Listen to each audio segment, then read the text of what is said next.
Danmarks unge i dag tilbringer det meste af tid på druk i weekenderne, og weekenden for dem starter allerede torsdag og fortsætter helt til søndag aften, hvor de bliver ved med at drikke.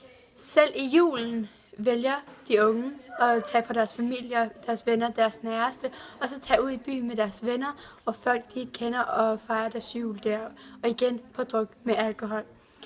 Vi foreslår, og vi opfordrer de unge til at blive hjemme den enkelte dag om året med deres familier og deres kæreste og nærmeste. Det er ikke en nødvendighed at være på druk for at more sig. De unge i USA må ikke drikke, før de bliver 21, og de har en masse sjov og er lige så aktive sociale, ligesom de danske unge er.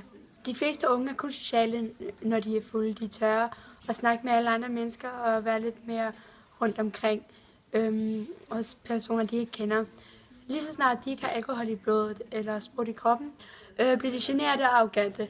Der er arrogant på forskellige måder. Man kan være arrogant og så bare være stille og virke som om man har styr på tingene. Samtidig med at man kan være arrogant på at være rapkæftet. De fleste unge de bliver generede og trækker sig tilbage og ikke tør at snakke med alle andre mennesker. Folk bilder sig selv ind, at alkohol gør en forskel, men i teorien kunne du lige så godt bare slippe alle hæmningerne og have det sjovt. Det er det, vi mener, at de unge skal gøre derhjemme i dag.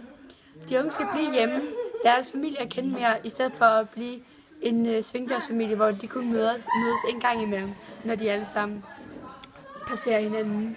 De skal blive hjemme, de skal have en aften, hvor de hygger, hvor de lærer at være en rigtig familie, hvor de er en rigtig familie. Vi foreslår, at juleaften skal være hjemme hos ens familier, og ikke være ude og knytte bånd med andre mennesker. Man skal også huske at knytte bånd med ens familier. Det er vigtigt at huske på, at vi er en travl verden, hvor alting hele tiden kører. Det er en stor maskine. Vi familier har brug for at være et lille møllehjul sammen, for hvis at der er en tak af møllehjulet, der går af, så vil der ske flere store katastrofer. Vi synes, og vi foreslår, at alle unge bliver hjemme juleaften og med deres familie og deres næreste eller deres venner og knytter bånd. Og så kan de tage ud og feste nytårsaften den 25., den 26., hvornår de nu vil, men de skal have den ene dag på året, hvor de bliver med deres familier og kan nyde livet i en kort stund.